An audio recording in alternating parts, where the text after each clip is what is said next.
संविधान सभा की बनाई हुई अलग अलग समितियां अपने काम में लगी हुई थीं और सरकार को भी इस मुश्किल वक्त में बहुत कुछ संभालना था।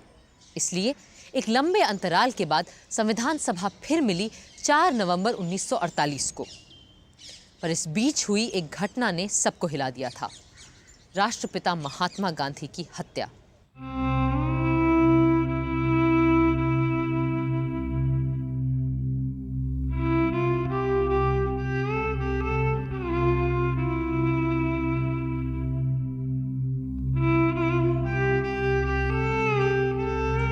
जाहिर है संविधान सभा में सबसे पहले बापू को श्रद्धांजलि दी गई और मौन रखा गया।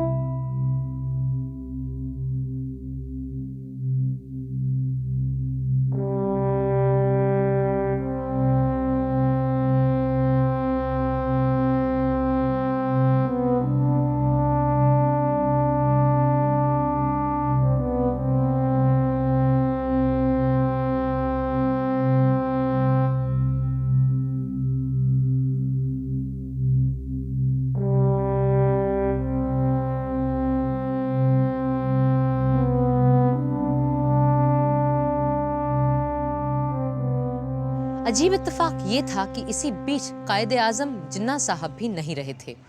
सो गांधी जी के तुरंत बाद उन्हें भी श्रद्धांजलि दी गई और मौन रखा गया। और फिर शुरू हुआ मौलिक अधिकारों पे बात बहस का सिलसिला और शुरुआत की डॉक्टर अंबेडकर ने।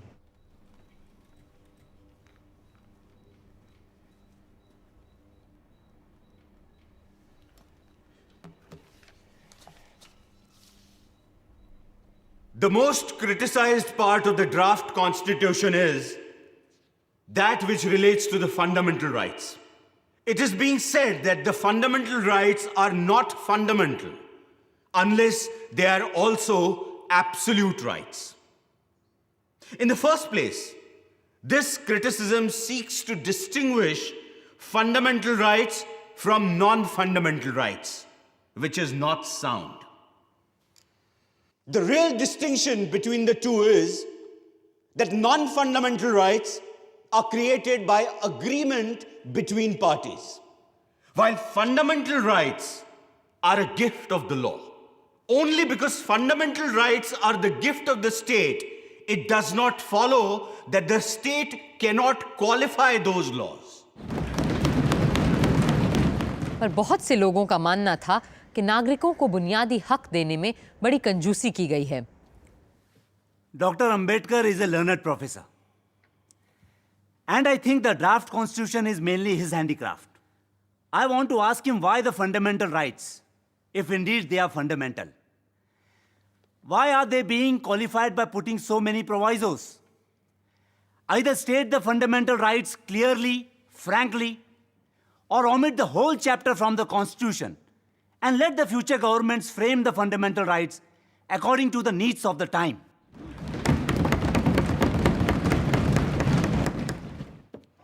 पिछली बैठक में जिन मौलिक अधिकारों को हमने तय किया था, उनके बारे में भी तरह तरह की शिकायतें की जा रही हैं कि हमने लोगों को बहुत कुछ नहीं दिया है। अब उसमें से भी हम कटौती करेंगे तो लोग बुनियादी हकों के नाम लेने पे भी हंसेंगे। जनाब सदर साहब, इजहारे ख्यालात की आज़ादी का वादा किया गया है। मुल्क भर में आने जाने रहने की आज़ादी भी दी गई है और मन मर्जी से ज़मीन जायदाद खरीदने बेचने की आज़ादी भी मिली है।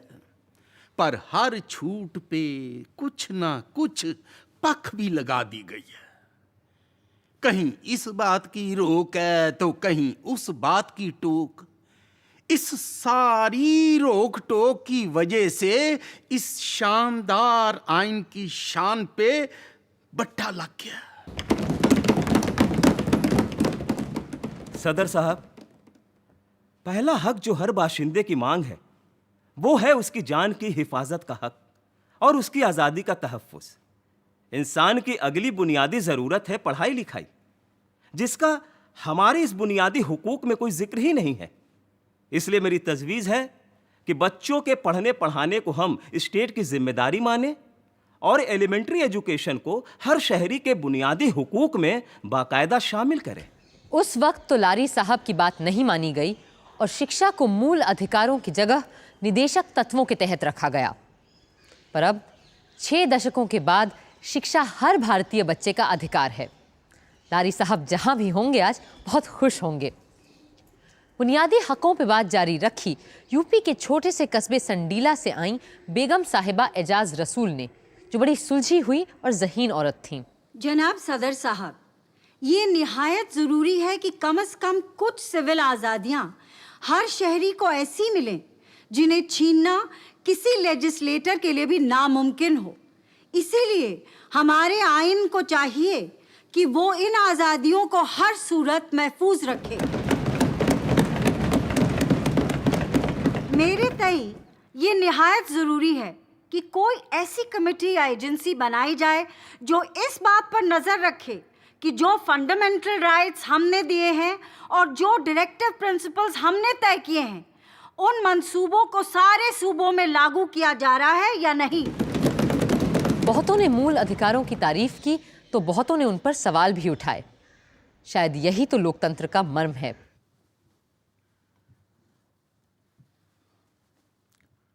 Sir, there are 2 novel things that are not there in any of the constitutions of the world. First of all, the eradication of untouchability. As a member of the so-called Harijan community, I welcome it. The second feature is the abolition of forced labor, begar. If there is any labor required for common purposes in the village, this most unfortunate fellow, the Harijan, is always caught hold of to do all menial and inferior service. These provisions will empower and integrate a community that has been outside the pale of society. Further protection is being provided by reservations. There are certain sections of people who say that no reservation is required, but all those who have seen the unfortunate plight of my community feel that reservation must be there, as already accepted by the Minorities Committee and also approved by this august assembly. Sir. Shri Mahavir त्यागी हर मसले पर बहुत अलग विचार रखते थे, यहाँ तक कि मूल अधिकारों में माइनॉरिटीज के स्पेशल राइट्स और रिजर्वेशन पर भी। शेड्यूल कास्ट को माइनॉरिटी कहना और मानना बिल्कुल गलत है। वो माइनॉरिटी है ही नहीं, सिर्फ इसलिए कि मर्दमशुमारी में चंद गरीब तबकों की जातियों को एक साथ गिन लिया गया, वो शेड्यूल माइनॉरिटी बनने की बात करने लगे हैं। ये माइनॉरिटी सिर्फ कागजी माइनॉरिटी है और इसे बढ़ावा वो कुछ खानदान दे रहे हैं जो शेड्यूल माइनॉरिटी के नाम पर संसद और असेंबली में अपने लिए सीटें रिजर्व करवाना चाहते हैं। जो सचमुच के माइनॉरिटी थे वो सब सरहद पार करके वहां उस नए मुल्क में जा बसे हैं। सर, अब ना कोई माइनॉरिटी रह गई है और ना अब किसी माइनॉरिटी के लिए कोई रिजर्वेशन रहना चाहिए।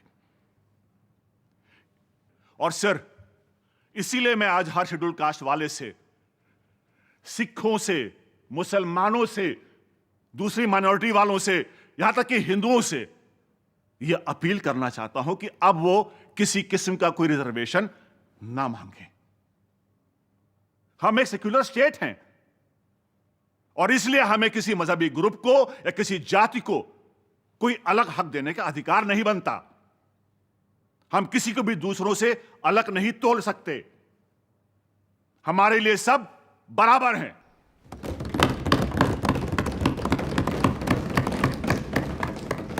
सदस्यों की शंकाओं को सुलझाने और सवालों का जवाब देने खड़े हुए ड्राफ्टिंग कमेटी के सम्मानित सदस्य श्री अल्लाड़ी कृष्णस्वामी अय्यर, जो बीमारी के कारण अक्सर बैठकर बात किया करते थे।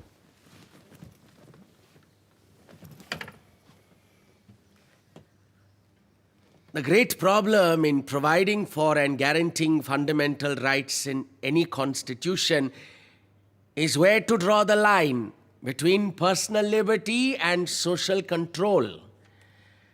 True liberty can flourish only in a well-ordered state, and when the foundations of the state are not imperiled.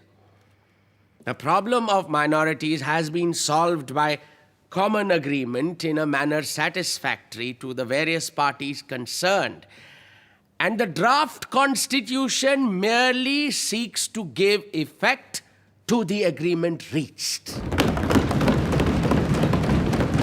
ज्यादातर लोगों ने इजहार ख्याल की आज़ादी के सिलसिले में सिर्फ राजनीतिक विचारों को सामने रखने के बारे में ध्यान दिया, एक्सप्रेशन या अभिव्यक्ति के दूसरे आयामों पर नहीं।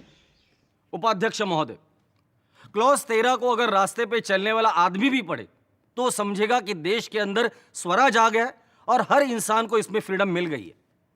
मगर आगे चलकर सब क्लॉज 2, 3, 4, 5 और 6 को वो पढ़े तो वो समझ लेगा कि देश के अंदर अभी स्वराज नहीं आया है। इस हाउस के बहुत सारे सदस्य जानते हैं कि सन 1941 में फ्रीडम ऑफ स्पीच और एक्सप्रेशन के लिए महात्मा गांधी जी के नेतृत्व में हम लोगों ने व्यक्तिगत सत्याग्रह किया था और इस देश के हजारों नहीं लाखों लोगों को जेल के अंदर सड़ना पड़ा था। उस समय हम ये सोच रहे थे कि जब हमारा राज आएगा तो इस देश के हर नागरिक को फ्रीडम ऑफ स्पीच और एक्सप्रेशन मिलेगी।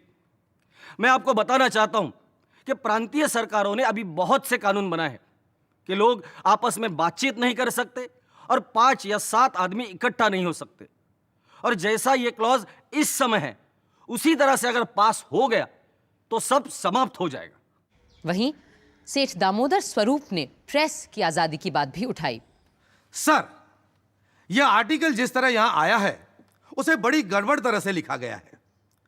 एक बात जिसका यहां कोई जिक्र ही नहीं है वो है प्रेस की आजादी। मेरे ख्याल से महोदय यह तर्क दिया जाएगा कि प्रेस की आजादी भी क्लॉज ए में ही निहित है, जिसमें बोलने और अभिव्यक्ति की आजादी की बात कही गई है। पर महोदय, मेरा कहना है कि आज का युग अखबार का युग है। प्रेस प्रतिदिन शक्तिशाली होता जा रहा है, इसलिए यह आवश्यक है कि हम प्रेस की आजादी की बात अपने संविधान में साफ साफ और अलग से लिखें। सिर्फ प्रेस ही नहीं, आज टीवी और इंटरनेट में भी इजहार ख्याल की आज़ादी पर सवाल उठते रहते हैं। संविधान बनाते समय ही कॉन्स्टिट्यूशन को बनाने की लंबी प्रक्रिया के बारे में शंकर्स वीकली में छपे एक कार्टून को लेकर अभी हाल ही में कुछ लोगों ने अभिव्यक्ति की आज़ादी पर प्रश्न चिन्ह लगा दिए। हालांकि तभी प्रोफेसर के.टी. शाह जैसे विद्वान ने किसी भी माध्यम में अभिव्यक्ति की आज़ादी को सुरक्षित रखने की तरफ सबका ध्यान आकर्षित किया था। I beg to move that citizens shall have right to freedom of speech and expression, of thought and worship, of press and publication. Sir, मुझे नहीं पता कि बोलने की स्वतंत्रता को अभिव्यक्ति की स्वतंत्रता से अलग क्यों रखा गया है। मेरे विचार में तो बोलने और अभिव्यक्ति की आज़ादी एक दूसरे के बराबर की चीज़ें हैं। हाँ, पर शायद ऐसा इसलिए किया गया हो कि अभिव्यक्ति के दायरे में तस्वीरें और अन्य कला माध्यमों की चीज़ें भी आ जाती हैं जो शब्दों से अलग और बढ़कर हैं। पूरी बहस का जवाब देने खड़े हुए doctor Ambedkar. It has been said that the fundamental rights do not speak of the freedom of the press. In my judgment, the press has no special rights which cannot be exercised by the citizen in his individual capacity. The editor of a press or manager are all citizens, and therefore, when they choose to write in newspapers, they are merely exercising their right of expression. And in my judgment, therefore, no special mention is necessary for freedom of the press at all. अगर अधिकतर लोग आम आदमी की सोच रहे थे, तो कुछ लोग आदमी से ज्यादा औरतों की सोच रहे थे, और शायद जरूरत से भी ज्यादा। Sir, a lot has been said about common man. But in the draft constitution, there is no mention of women. I think the peculiar composition of the drafting committee, which consisted of people who have no domestic relations with women, made them nervous about touching on that point. Sir, from my experience as a parliamentarian and a man of the world, I think it would be wise to provide for a woman's constituency. If you give them a special constituency, they can have their scramble and fight among themselves without coming into the general constituency. Otherwise, we may at times feel weak and yield in their favor and give them seats which they are not entitled to. Chaudhary साहब को लगा था कि औरतें उनका मजाक चुपचाप सह लेंगी, पर शायद उन्होंने नए भारत की नई महिला को ठीक से समझा नहीं था। Sir, the last speaker, Shri Rohini Kumar Chaudhary, the erstwhile champion and defender of women, who is against removing their social disabilities, spoke about special electorates for women. And in spite of the chivalry of the previous speaker, Indian women will not tolerate any such reservation in the Constitution.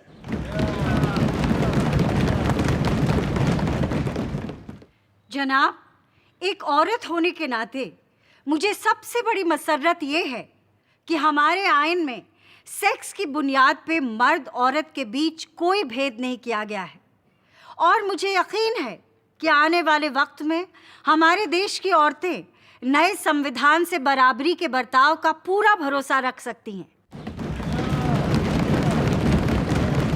आज 6 दशकों बाद औरतें आरक्षण की मांग कर रही हैं, क्योंकि हमारे सदनों में महिला सांसदों की तादाद औरतों की आबादी के अनुपात में ना के बराबर है। आगे चलकर संविधान सभा में बात जब शस्त्र रखने के हक को लेकर हुई, तो केवल सिखों को किरपान रखने का अधिकार मिला। फौरन दूसरे लोगों ने अपने अपने रिवाजों की दुहाई देते हुए शस्त्र रखने के हक को मूल अधिकारों के तौर पर मांगा। आदिवासियों के नेता और नुमाइंदे श्री जयपाल सिंह के तेवर तो सबसे अलग थे। Sir, this matter of the Arms Act has been mischievously applied against the Adivasis. Let me give you the instance of the Oraons. They are the 4th largest group of Adivasis in India.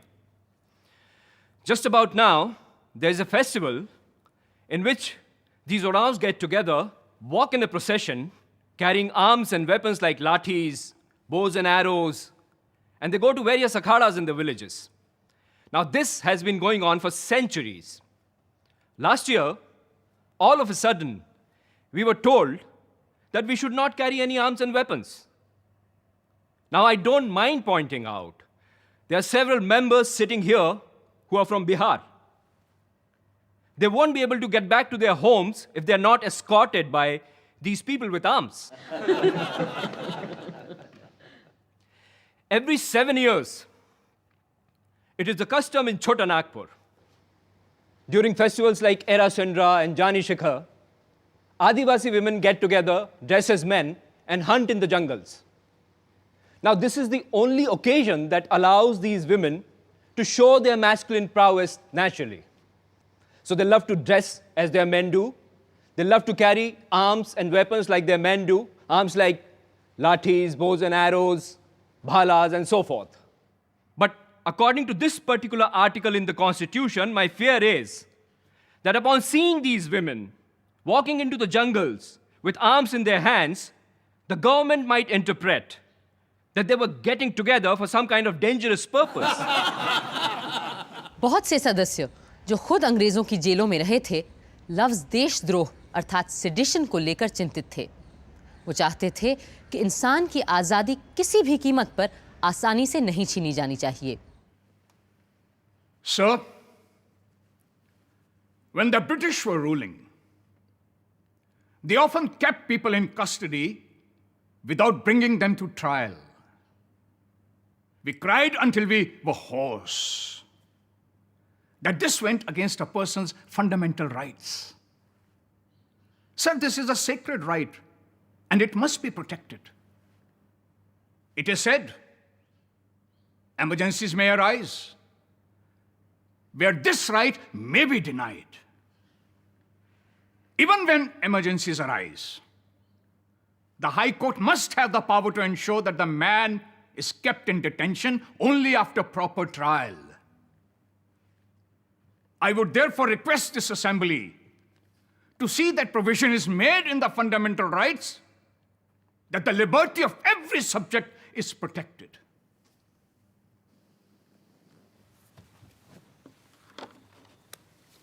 महोदय, हमारे यहाँ जो फौजदारी कानून है, उस कानून में दफा 124A कब लगाई गई थी, उसका मैं यहाँ के माननीय सदस्यों को स्मरण दिलाना चाहता हूँ। उन्हें याद होगा कि वह दफा लोकमान्य बाल गंगाधर तिलक को सजा देने के लिए खास तौर से बनाई गई थी। मुझे यहाँ पे कुछ व्यक्तिगत बातें याद आ जाती हैं। मेरे परदादा को सोने का एक कमरपट्टा मिला था, हीरों से जड़ा हुआ। उसको सन 1857 में अंग्रेज सरकार को मदद देने के लिए दिया था और उस पर लिखा था, in recognition of his services during the mutiny in 1857। मैंने 1930 के सत्याग्रह में अपने भाषण में कहा था कि मेरे परदादा ने जिस सरकार को स्थापित करने के लिए सहायता देकर पाप किया था, उस पाप का प्रायश्चित उनके पड़पोते ने उस सरकार को उखाड़ने का प्रयत्न करके किया है।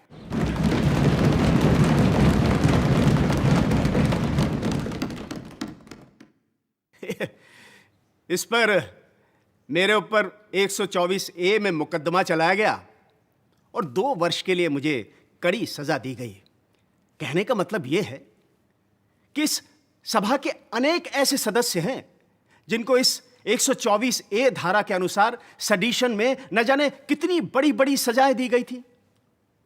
बड़ी खुशी की बात है कि हमको जब freedom of speech and expression इस उपधारा में दी जा रही है और अब इसमें से सडिशन शब्द को भी उखाड़ फेंक दिया जाएगा। अफसोस है कि राजद्रोह या सेडिशन की धारा बरकरार रही और आज तक लागू है और इस्तेमाल भी की जाती है। उधर एडवाइजरी कमेटी में 2 दिन, सब कमेटी में 11 और संविधान सभा में पूरे 25 दिन के बहस मुबाहिसे गिले शिकवे के बीच हमारे मूल अधिकार तय हो ही गए और हर नागरिक को मिला समता, स्वातंत्र्य, संस्कृति, शिक्षा, जायदाद, शोषण से मुक्ति और संवैधानिक उपचार का अधिकार। बुनियादी हकों के अलावा एक अनोखी चीज शामिल हुई हमारे संविधान में, राजनीति के निदेशक तत्व, the directive principles of state policy. And then we should have food, health, education for all if possible. Idea तो बहुत अच्छा है राव साहब, लेकिन how can we guarantee all this in the constitution, और वो भी इतनी बड़ी आबादी के लिए? Well, I was referring to an ideal situation in an ideal state. But in his Arthashastra, Kautilya has written that the king shall provide for orphans, the infirm, afflicted, helpless, the sick and the dying, with maintenance, and helpless expectant mothers and the children she will give birth to. हो सकता है हमारे बिहार में चाणक्य के ज़माने में ये सब पॉसिबल रहा हो, लेकिन अच्छा, suppose we can not provide what we promised, then what? उसके लिए क्या सजा तजवीज़ करेंगे आप? Well, the question of punishment will only arise when we make these ideas into fundamental rights, which a court of law can decide on. But at least by incorporating these into directive principles, we can set ourselves up a dream destination which one day we will want to arrive at. And therefore it is my belief that future governments will find directive principles of state policy necessary. The idea is excellent. बल्कि इस तरह से हम उस वादे को भी पूरा कर पाएंगे जो 1928 की ऑल पार्टी कॉन्फ्रेंस में हमने लोगों से किया था, जिसमें हर शख्स को हेल्थ, एजुकेशन और काम प्रोवाइड करने के साथ साथ हर जच्चा बच्चा और बीमार की देखभाल करने का वादा भी किया गया था। लेकिन राव साहब, अपनी सब कमेटी के मेंबरान को ये सारी बात समझाने के लिए you will have to prepare a note like you always do. Absolutely sir, I will. और यूं तय होने शुरू हुए राज्य नीति के निदेशक तत्व, the directive principles of state policy, यानी वो अधिकार जो भले न्यायालय के द्वारा लागू नहीं करवाए जा सकते, पर जो देश के शासन में मूलभूत हैं और जिनको लागू करवाना राज्य का कर्तव्य होना चाहिए। The principles set forth here are intended for the general guidance of the legislatures and the government of India. The application of these shall be the care of the state and shall not be cognizable by any court of law. The Union and all its units thereof shall direct its policies towards securing that all citizens, men and women, shall have adequate means of livelihood, equal pay for equal work, that all workers, children, and women shall not be abused and exploited because of economic necessity, that the ownership and control of material resources of the community are so distributed as best to subserve the common good.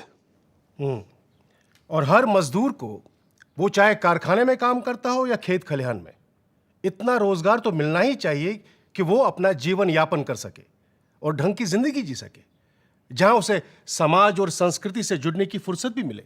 और ये कि विवाह सिर्फ औरत और मर्द दोनों की हामी से ही हो और वैवाहिक जीवन में दोनों की बराबरी की मर्जी चले और दोनों के समान अधिकार हों।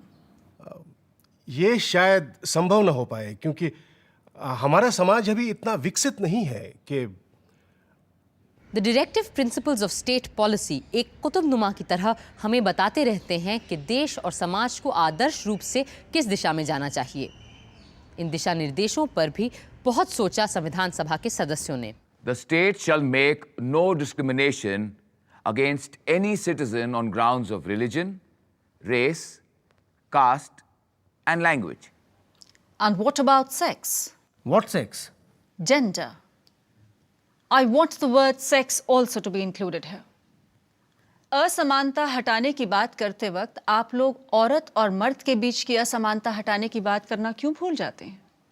Then we can say that no discrimination shall be made on grounds of religion, race, caste, language, and sex. But discrimination for women means discrimination against men, isn't it?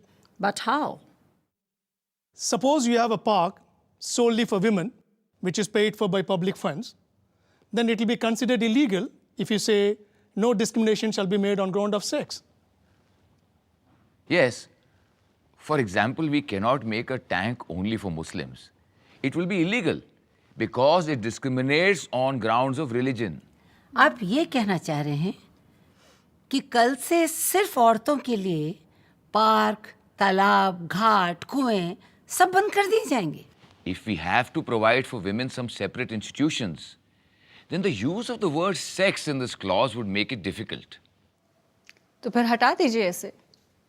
पर कम से कम हम औरतों के लिए अलग संस्थाएं, घूमने फिरने, उठने बैठने की जगह है तो रहने दीजिए। जायदाद और अपनी मर्जी से शादी के मसले में तो आप पहले से ही हमारे हक छीन चुके हैं। और तो और विवाह में मर्द और औरत दोनों की सहमति जरूरी हो, मेरी इस तजवीज़ को भी आप लोगों ने ताक पर रख दिया है। You have removed my clause on the right to marriage by mutual consent. आखिर औरतों को चाहिए क्या? अगर आप लोगों को मर्दों से बराबरी चाहिए तो वो तो अब सब बराबर हैं ही। अब आपको बराबरी भी चाहिए और ऊपर से खास अधिकार भी चाहिए।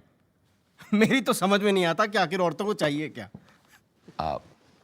I, for one, do not complain about their attitude. I agree with your attitude, madam. Thank you. If you allow us to change this clause to read as follows. The state shall make no discrimination on grounds of religion, race, caste, and language, provided that nothing contained in this clause shall prevent separate provisions being made for women and children. I have no objection to that. Then, shall we accept this clause as amended? Accept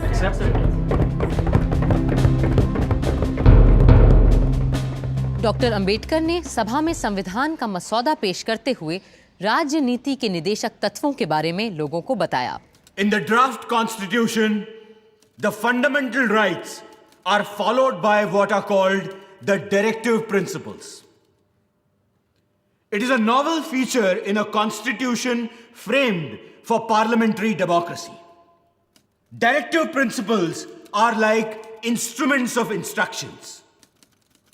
The inclusion of such instructions in such a constitution becomes justifiable for another reason. The draft constitution is not a contrivance to install any particular party in power, as has been done in some countries. Who should be in power is left to be determined by the people. But the group that captures power will have to respect the directive principles. They cannot ignore them. Their breach may not be answerable in a court of law, but will certainly be answerable to the electorate at election time. Sir, as the Honorable Law Minister himself candidly admitted, the directive principles of state policy cannot be enforced in a court of law. They are pious and superfluous. If no legal remedy is provided, sir, it would be absolutely wrong to insert the so-called rights in the statute. I submit, if these principles of purely directive character be at all introduced in a statute, then I think there are other principles also which should equally be introduced. Say, for instance, don't ill-treat your neighbor. Don't tell a lie. There are 10 commandments in the Bible. Then there are other commandments in various other religions. And from practical life, they should also be introduced on the same principles.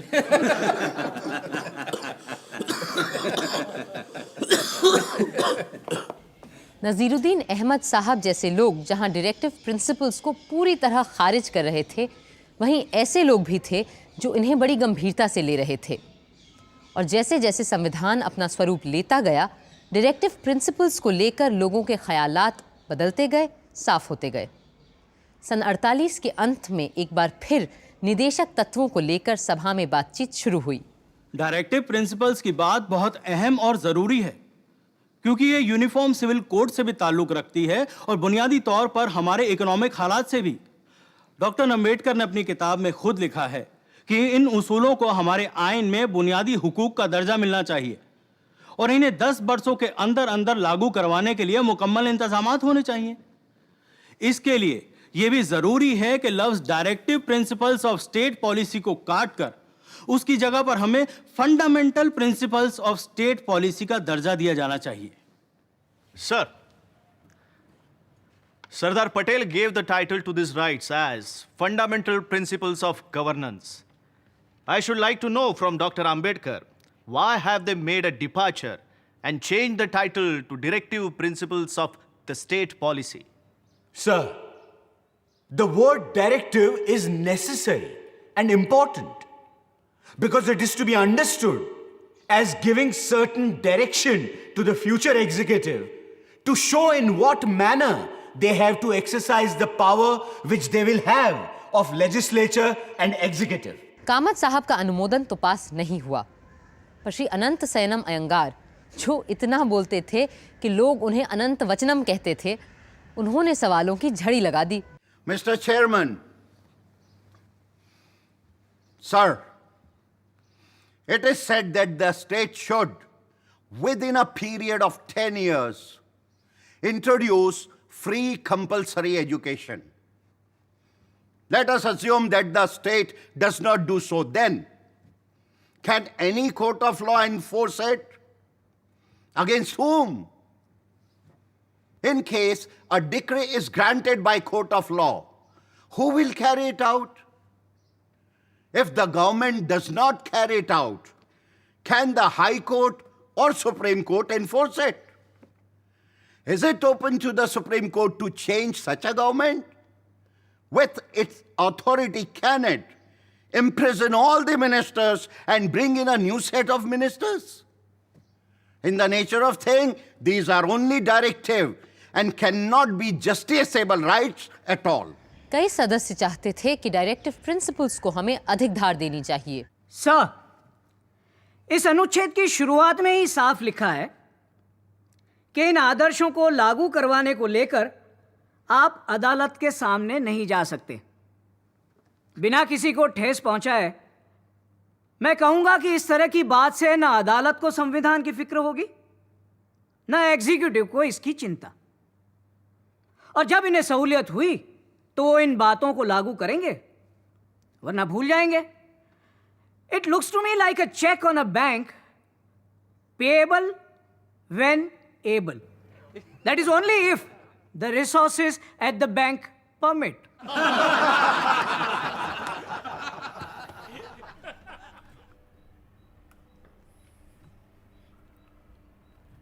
यह हमारे संविधान का एक बहुत ही अहम मुद्दा है और ये सिद्धांत हमें बार बार उन उसूलों की याद दिलाते हैं जो हमारे संविधान में शुरुआत से ही हैं, उसकी आत्मा में ही बसे हैं। इसलिए मैं गुजारिश करूंगा अपने दोस्त केटी शाह से कि वो इसकी मुखालिफत ना करें और अपने अमेंडमेंट पर ज़्यादा जोर न डालें। कुछ लोग इन डायरेक्टिव प्रिंसिपल्स को एक खास राजनीतिक रंग देना चाहते थे। सर, यह जग जाहिर है कि हमारा जो समाज है उसे एक पूंजीवादी समाज ही कहा जाएगा और इस समाज में शोषण करने वाले और शोषण सहने वाले दोनों एक साथ रहा करते हैं। इसमें शोषण करने वाले स्पष्ट है कि शोषित वर्ग को दबाकर ही रखते हैं। इस किस्म के समाज में असली जनता की भलाई न हो पाएगी न कायम रहेगी। उनकी भलाई तभी संभव हो पाएगी जब शोषण करने वाले वर्ग को ही समाप्त कर दिया जाए, और यह तभी मुमकिन होगा जब हम स्थापना कर सकें एक समाजवादी गणराज्य की। कईयों को यह सूरत बिल्कुल मंजूर नहीं थी। सर, क्या इन प्रिंसिपल्स का मकसद यह है कि इस मुल्क की सियासी पार्टियों को किसी खास तरह के उसूलों और सियासी प्रोग्राम तक महदूद रखा जाए? इसे जमहूरियत नहीं कह सकते, खास तौर से वो जमहूरियत जिसका हमारे यहां तस्वुर किया गया है, यानी पार्लियामेंट्री डेमोक्रेसी, जिसमें आवाम की तरफ जवाबदेही होती है। यह कॉन्स्टिट्यूशन महज एक फरमा है जिसे जो भी पार्टी सरकार की जिम्मेदारी संभाले इस्तेमाल कर सकती है ताकि वो अपने प्रोग्राम, ख्यालात और उसूलों के मुताबिक उसे ढाल सके।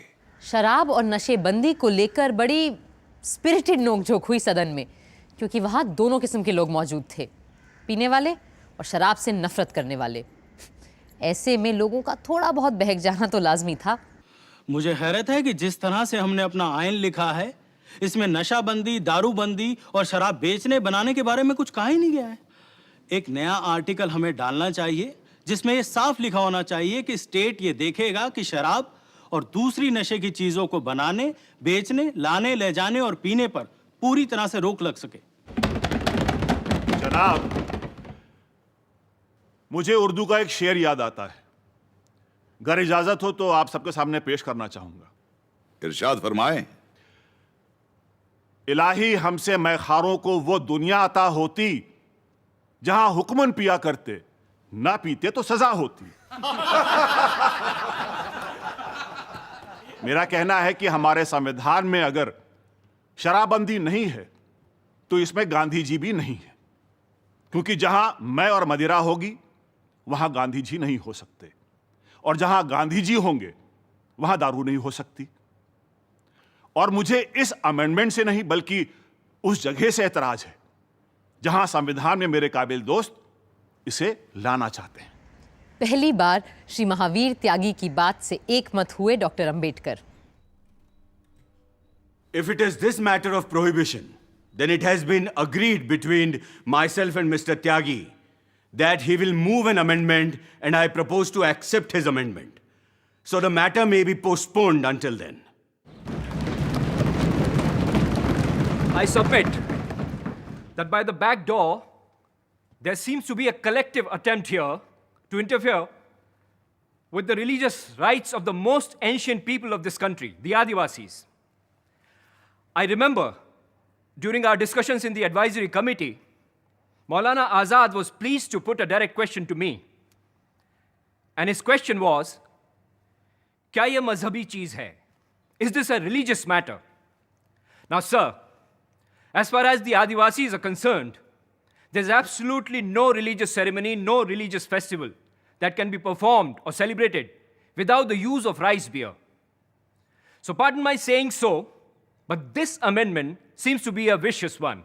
It seeks to interfere with my religious rights. So whether you put it in the Constitution or not, I am not prepared to give up my religious privileges.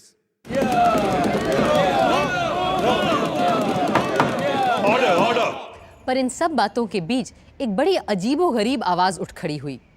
Orissa से आए थे श्री लक्ष्मी नारायण साहू। माननीय उप प्रधान जी, पहले श्री जयपाल सिंह जी ने जो फरमाया है कि आदिवासियों में ये ड्रिंक बहुत चलती है, तो वो तो ठीक है, लेकिन सबसे पहले मैं एक बात कहना चाहूँगा कि आदिवासी जो ड्रिंक करते हैं वो दूसरे तरीके की होती है। वो तो हम लोगों के उड़ीसा में एक वृक्ष है जिसका नाम सलब है, उसका ड्रिंक थोड़ा सा धीमा करता है लेकिन उनको पागल नहीं बनाता। अब जिस दिन से इस हिंदुस्तान में, जैसा माननीय केशव चंद्र सेन ने कहा है, the two great gifts of Britishers to India are on the one hand the Bible and in the other hand the bottle. Shri Jaipal Singh जैसे लोग जो रिलीजियस फ्रीडम की बात करते हैं वो ऐसा मत कहें। हमारे देश में सती की रिलीजियस फ्रीडम थी, वो आज कहाँ चली गई? हमारे आदिवासियों में ह्यूमन सेक्रीफाइस जायज़ थी, लेकिन आज वो बुरी प्रथा मिट गई। आज गवर्नमेंट हमें ह्यूमन सेक्रीफाइस नहीं करने देती, और जो आदमी स्कूल में पढ़ने जाए उसे दारू नहीं पीनी चाहिए, क्योंकि पढ़ना और दारू पीना दोनों अलग अलग करना चाहिए। जो आदमी पढ़ता है वो दारू नहीं पीता। डॉक्टर अंबेडकर को ही पीने वालों और न पीने वालों में बीच बचाव करना पड़ा। Even though a state may apply its own law regarding prohibition in any part of the country, it has no right to make it applicable to tribal areas without the consent of their district and regional councils. गो रक्षा को लेकर बहुत से सदस्य बड़े बेचैन और उत्तेजित थे, और जब पंडित ठाकुर दास ने प्रस्ताव रखा कि दूध देने वाली गायों और उनके बछड़ों के वध का निषेध होना चाहिए, तो सेठ गोविंद दास फौरन उछल गए। महोदय, पंडित ठाकुरदास यह चाहते हैं कि गायों का और दूसरे उपयोगी जानवरों का वध निषेध हो। इसका यह अर्थ होता है कि अनुपयोगी गायों को काटा जा सकता है। परंतु मेरे सुधार का अभिप्राय यह है कि जहां तक गायों का संबंध है, वहां तक गायें चाहे उपयोगी हों या अनुपयोगी हों, और गायों के अंदर सांड, बैल, बछड़े भी आ जाते हैं जो गायों से उत्पन्न होते हैं, उन सब का वध रोक दिया जाए। मैंने तो इस प्रस्ताव को फंडामेंटल राइट्स, मौलिक अधिकार में भेजा था, परंतु मुझे इस बात का दुख है कि वहां पर यह उस समय नहीं रखा जा सका, और उसका कारण यह बताया गया कि फंडामेंटल राइट्स, मौलिक अधिकार, सिर्फ मनुष्य से संबंध रखते हैं, पशुओं से नहीं। इस देश के जो बड़े बड़े सांस्कृतिक प्रश्न इस विधान परिषद के सामने हैं, उनमें देश का नाम क्या रखा जाए, देश की राष्ट्रभाषा क्या हो, देश की राष्ट्र लिपि क्या हो, देश का राष्ट्रीय गान क्या हो, और देश में गौवध हो या बंद कर दिया जाए। जब तक इन प्रश्नों का निपटारा हमारी विधान परिषद इस देश की जनता की राय के अनुसार नहीं करेगी, तब तक इस देश की जनता स्वराज का कोई अर्थ नहीं समझ सकती। महोदय, वसुधैव कुटुंबकम, वसुधैव कुटुंबकम के हमारे देश में समस्त संसार को एक समझा जाता था, और इस एकता के जीवन का प्रतीक गौ है। क्या हम इसका निर्वाह नहीं करेंगे? हम जो अपने करोड़ों देशवासियों के प्रतिनिधि हैं। यदि हमें अपने देश, समाज और संस्कृति की रक्षा करनी है तो सबसे पहले हमें गौ रक्षा का व्रत लेना होगा। इन्हीं शब्दों के साथ मैं अपनी बात समाप्त करता हूं।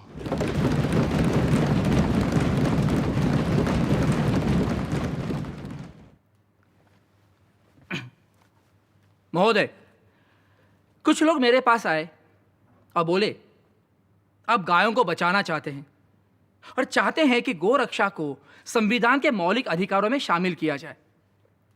तो ये मौलिक अधिकार इंसानों का अधिकार होगा या गायों का संवैधानिक अधिकार माना जाएगा? मैंने उन्हें जवाब दिया और कहा, मान लो कि बात अगर गाय की नहीं तुम्हारी मां को बचाने की होती तो तुम उसे किसका मौलिक अधिकार कहते?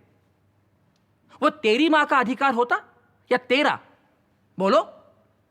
मेरे लिए मेरी मां की रक्षा, मेरी पत्नी की रक्षा, मेरे बच्चों और परिवार की रक्षा उसी तरह मेरा मौलिक अधिकार है जैसे कि गाय की रक्षा।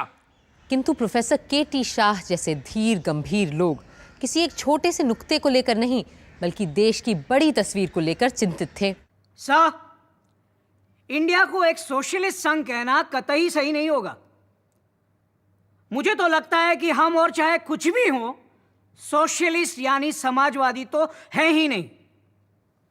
सर, ऐसे लोग भी हैं जो सोशलिज्म के सामाजिक न्याय से वाकिफ हैं और जानते हैं कि आने वाला कल समाजवाद का युग होगा और केवल समाजवाद ही इंसान और इंसान के बीच बराबरी का रिश्ता कायम कर सकता है।